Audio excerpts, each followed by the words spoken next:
Bismillahirrahmanirrahim. Assalamualaikum warahmatullahi wabarakatuh. Alhamdulillah. Rekan-rekan mahasiswa STIMIK. Ini mohon maaf, kan kemarin kita pemilu ya. Iya, iya. Ya, pemilu tuh. Saya sudah salah. Hari Rabu malam ya. Jadi saya mohon izin ini baru nge-share worksheet-nya sekarang. Biar teman-teman tetap bisa inline dengan apa yang akan kita bahas di hari Rabu besok. Oke. Jadi teman-teman sudah membuat dua kelompok dan sudah menentukan produknya apa.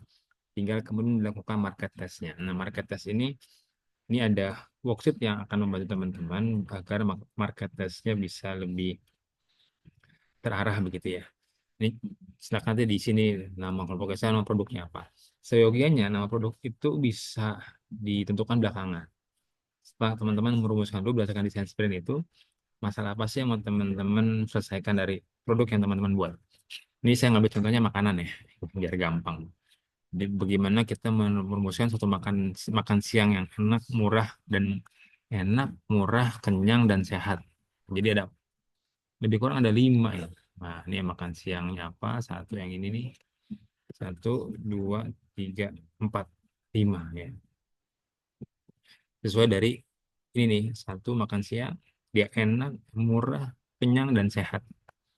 Nah, ini yang kita coba rumuskan. Nah, saya tanya, kalau makan siang itu biasanya apa yang menjadi usulan teman-teman? Ingat, desain sprint itu kan dia melis, ya, melis solusinya banyak. Nah, dari solusi yang banyak ini kita tuh akan memilih satu dari sekian macam solusi yang paling menarik buat kita gitu. Nah, di contoh ini kita eh, apa? Nah, ini nih. Di contoh ini nih kita membuat ada 5, ada 4 sorry mau. Ada lontong, ada nasi putih. Jadi kalau golongan nasi putih, baik itu lontong, kemudian apa ketupat ya, itu bagian dari olahan-olahan nasi lah. Yang kedua non nasi. Kan ada orang juga makan tuh yang non nasi ya, sayur-sayuran, salad, gado-gado kan gitu. Tapi ada juga yang lain ada yang mau bakso, bakmi, tekwan, atau laksa, ketoprak. Nah ini contoh 4 solusi dari makan siang. Kalau misalkan teman-teman punya usulan yang kelima, misalnya apalagi makan siangnya, misalkan sagu gitu ya, karena orang orang Papua ya boleh juga masukin yang kelima sagu. Ya. Kemudian lauknya, side dishnya, kan apa tempe, tahu, perkedel, telur, ayam, ikan dan lain-lain. Nah, ini adalah bagian dari ini makan siang. Ya, ini main course makan siangnya, enaknya itu dari side dishnya, sehatnya dari sayurnya, murah dari harganya, dan kenyangnya dari kuantitinya. Ya, ini kan dari sini kebayang ya.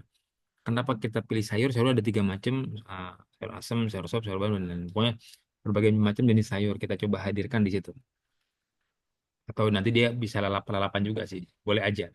Nah, kalau teman-teman lihat, hampir setiap nasi box ya, baik itu nasi Padang, dia selalu ada sayurnya. Sayur apa ya, misalkan nangka atau tambahannya juga sayur daun singkong. Kalau dia di ayam goreng dia punya lalapan, ketimun gitu. Kalau misalkan dia di pejalan juga sama, ada ketimun, tomat dan macam-macam. Nah, selalu ada unsur sayur dalam makanan yang selalu disajikan dalam penjual-penjual itu. Yang berikutnya adalah elemen harga. Untuk elemen murah di sini nih. Ini ada harga di sini, ada murah. Nah, bayangan teman-teman harga murah itu di berapa? Di sini dimulai di angka 5.000, 12, 15 tepat dan 20.000. Nah, usulan-usulan ini adalah usulan-usulan yang kemudian disampaikan oleh tim-tim kita. Menurut tim kita itu harga murah itu berapa sih gitu kan? Jadi beda-beda. Ada yang ngomongin 12.000, ada yang ngomongin 8.000 misalnya, ada yang ngomongin 35.000 itu masih bilang murah, nggak apa-apa juga. Tapi yang pasti list ini nanti akan kita rumuskan satu produk. Ya, ini alternatif solusinya yang banyak ini nanti kita rumuskan satu produk yang akan kita jual gitu. Nah, kemudian di konteks mengenyangkan. Nah, di sini ada quantity ini gambaran ilustrasi, ada yang normal kayaknya begini nih. Porsi normal ya, porsi kaum kaum biasa. Ini porsi kaum luar biasa yang sedang, gitu, porsi sedang. Dan ini porsi yang nggak biasa, porsi jumbo. Nah, dari 3 ini teman-teman dalam konteks yang kenyang mengambil yang mana?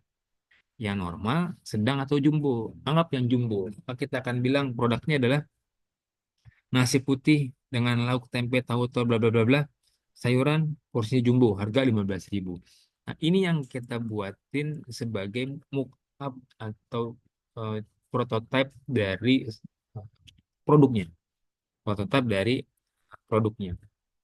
Sudah ada belum produknya? Belum, baru prototipe doang, baru hanya tulisannya aja. Nah, ini kita bentuk visualnya. Karena kalau kita cuma jual begini doang, itu visualnya nggak ada. Maka kita buat mock-up posternya, maka jadilah contoh mock-up posternya.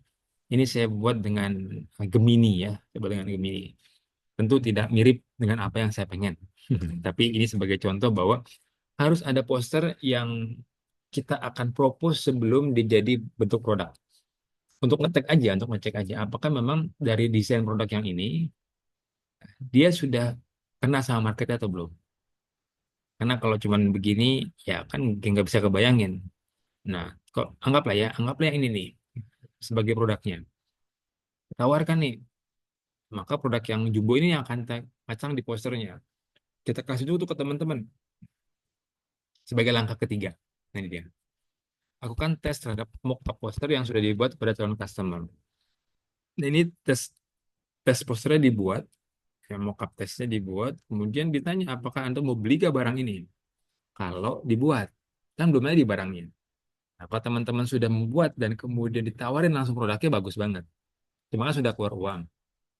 Ya, jadi bedanya kalau teman-teman sudah buat produknya baru ditawarin itu teman-teman sudah keluar uangnya.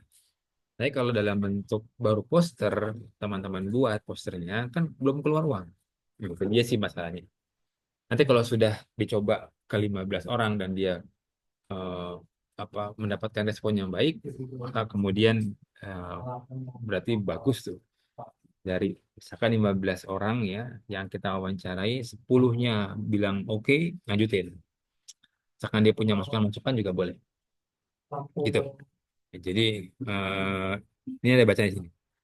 15 responden tidak berminat, 2 menit lanjutin. Ya ini. Ya, jadi kalau misalnya ada yang oh ini ada yang kurang tertarik, saya kejar tuh kenapa nggak tertariknya? Kenapa dia tidak bisa, kenapa dia nggak mau beli produk kita? Kenapa dia tidak tertarik dengan produk kita gitu? So, wah terlalu banyak, terlalu besar, terlalu banyak porsinya ya sudah. Maka dalam varian produk nanti kita akan menciptakan produk yang kuantitinya nggak besar. Sama seperti halnya mie gacoan. Tagline apa? Mie pedas pertama. Tapi dalam realisasinya dia tidak menjual semua mie pedas. Ada mie yang level 0 pedas. Saya termasuk customer dari mie pedas yang level 0. Artinya dia nggak pedas. Oke, ini yang harus teman-teman lakukan sebelum sebelum nanti benar-benar kita jual ya secara massal dalam ujian akhir semester nanti. Nah, dari tahap-tahap sekarang ini by design sprint kita coba merealisasikan tahap yang ketiga, bagaimana kita membuat mock-up dari sampel produk yang prototipe produk yang sedang kita buat. Kalau ada pertanyaan, silahkan cek di kolom komentar, silahkan tulis di kolom komentar. Kita ketemu lagi insya Allah di hari Rabu. Assalamualaikum warahmatullahi wabarakatuh.